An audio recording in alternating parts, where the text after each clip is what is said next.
Everybody.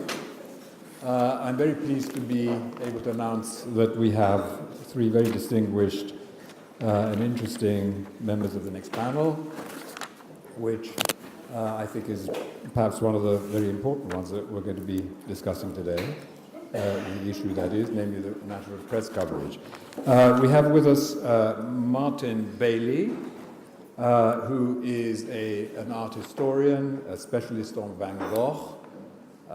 You may well ask, what's Van Gogh got to do with what we're talking about today? It has everything to do with what we're talking about today, in the sense that this is all part of the world of the arts and culture, and it would have been foolish for us not to have a very distinguished art historian with us, who is also a writer for the art newspaper.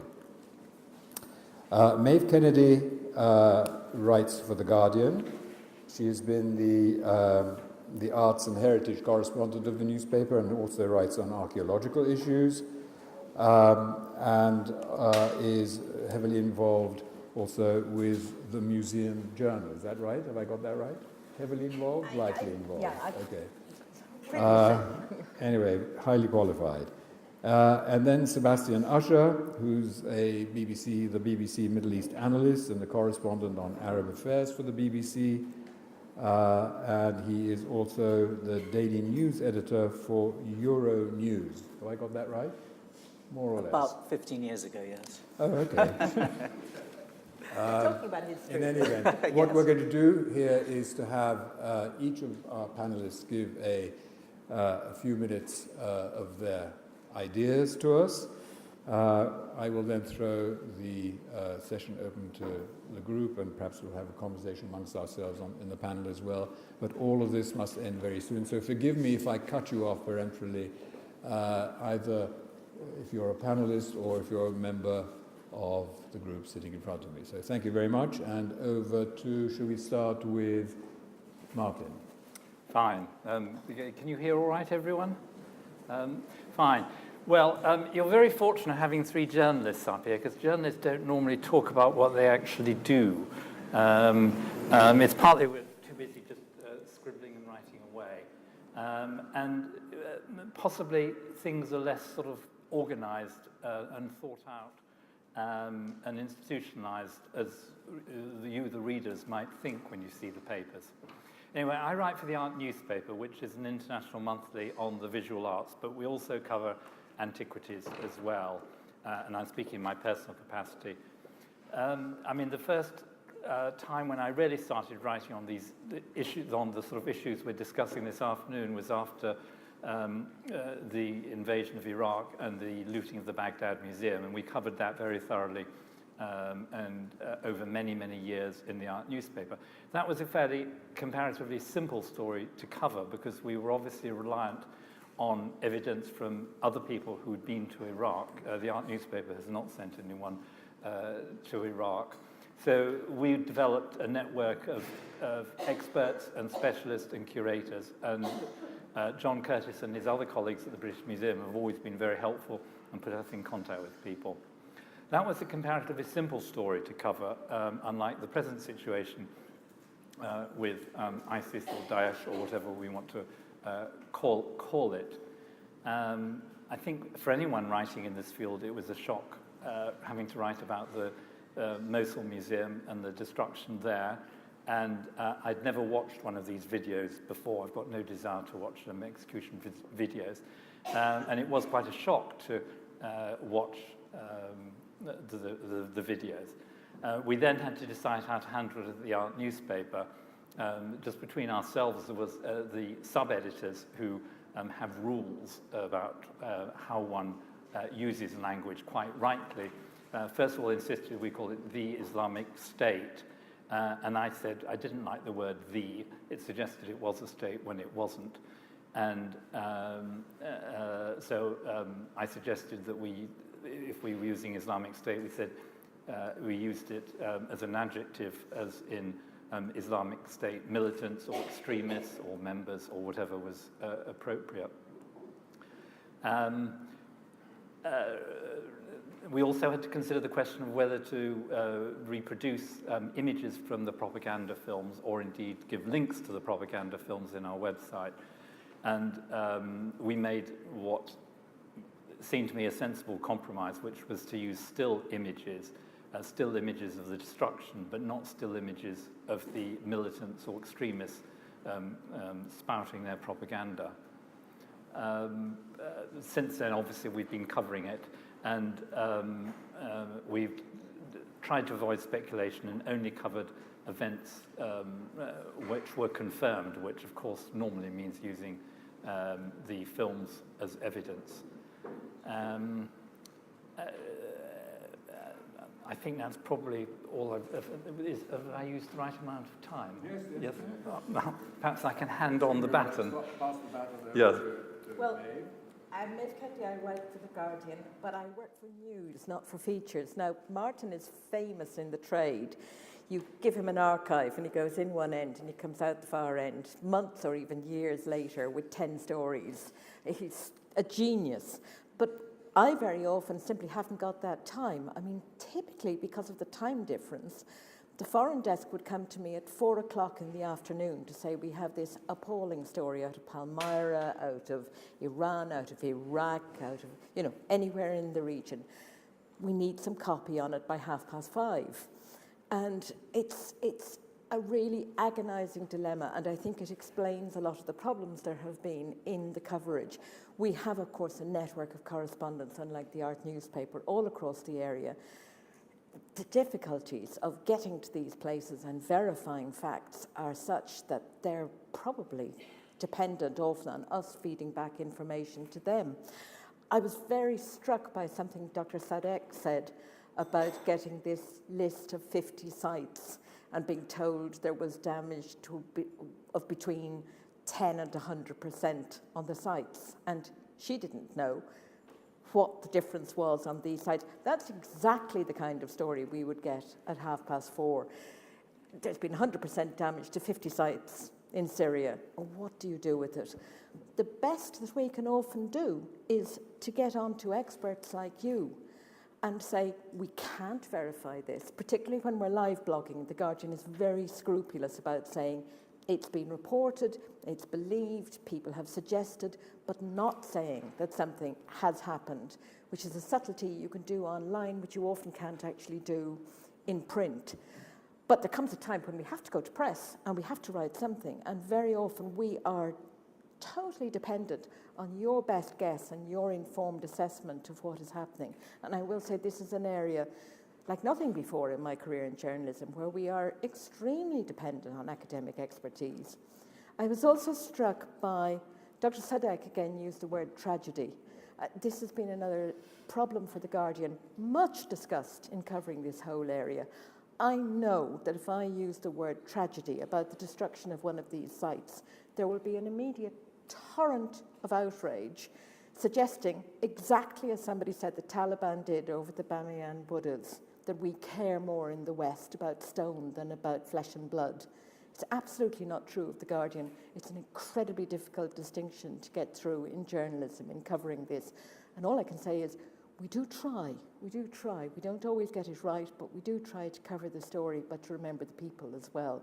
And of course they include, as we saw hideously in Palmyra, curators and academics as well. Thank you. I think one of the problems with this story, the story of ISIS, is that we're always behind ISIS. We aren't really in control of the story, they're in control of the story. And the one thing that we as journalists don't like, but we've had to get more and more used to in what's going on in Syria and Iraq, is that we don't have first-hand sources, we can't be sure of what's going on. So we have to rely to some extent on what they're telling us. And obviously then we have the concern, are we just doing their bidding by doing that? Obviously there's verification concerns that we always have.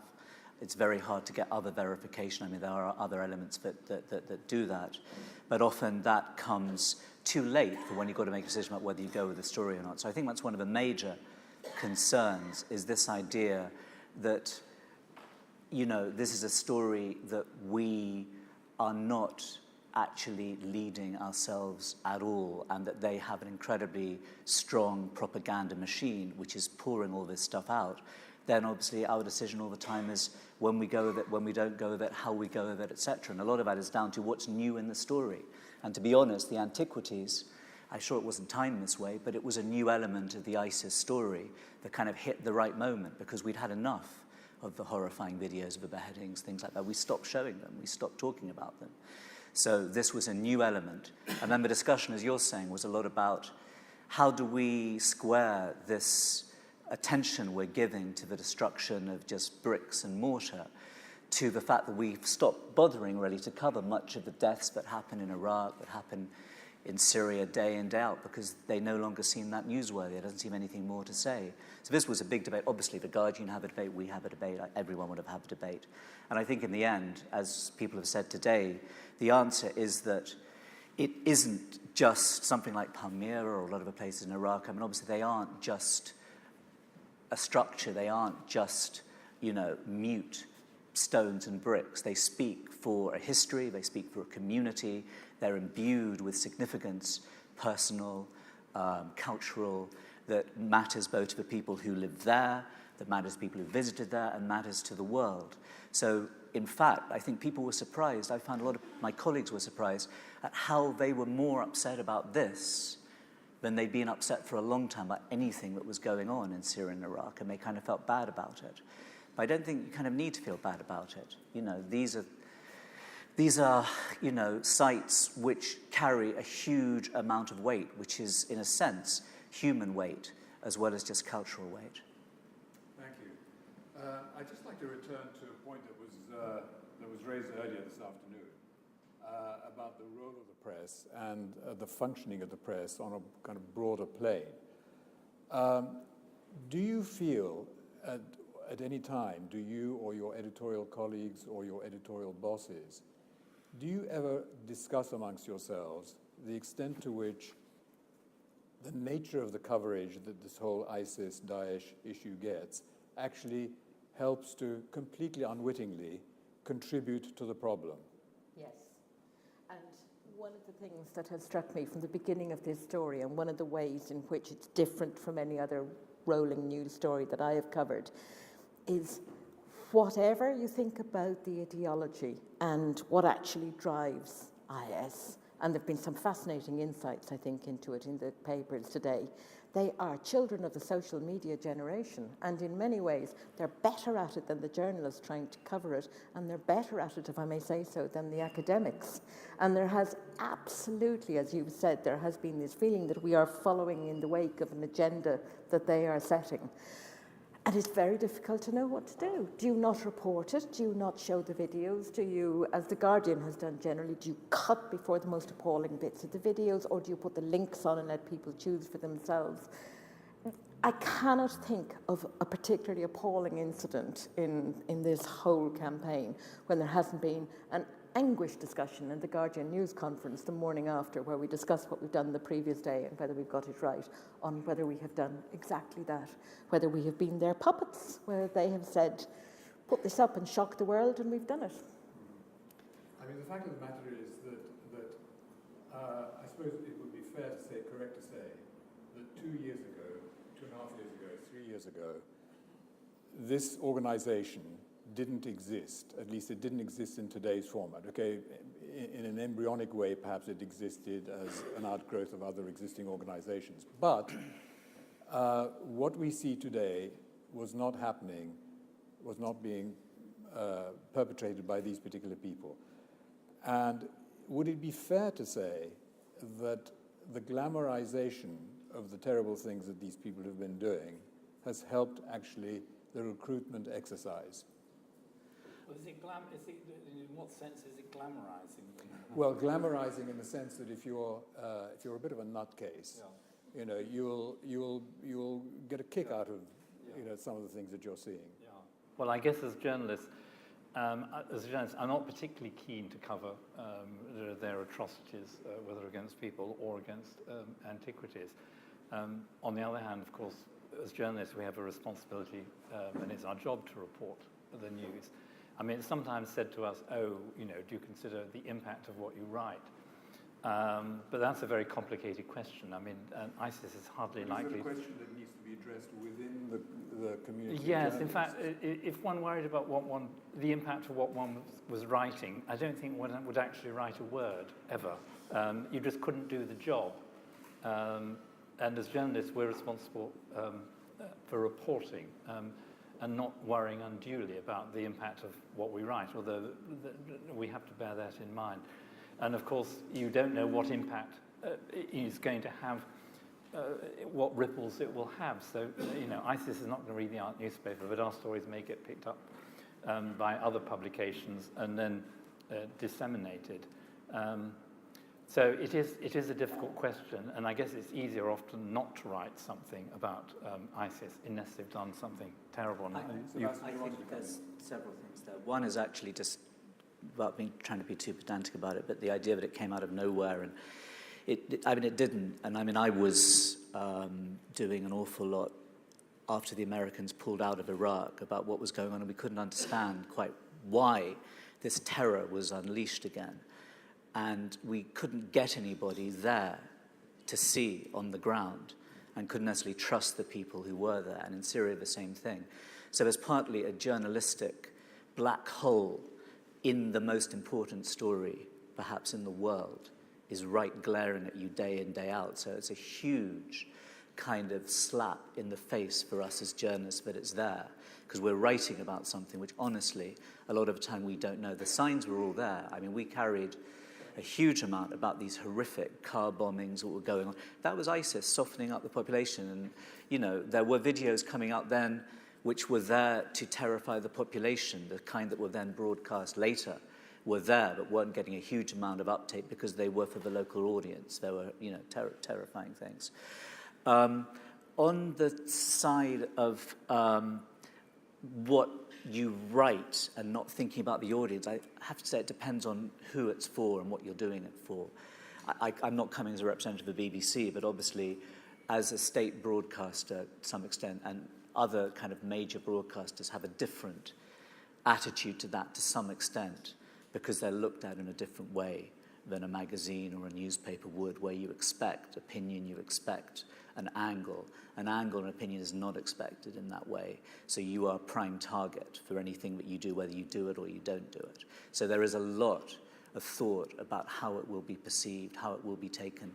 And the pressure, for example, that Cameron has put on us to call ISIS Daesh, just on that kind of level. So, there are other things, and that is another kind of thing which doesn't help with the quality, to some extent, of what's reported, because then caution, to some extent, becomes a way to deal with it.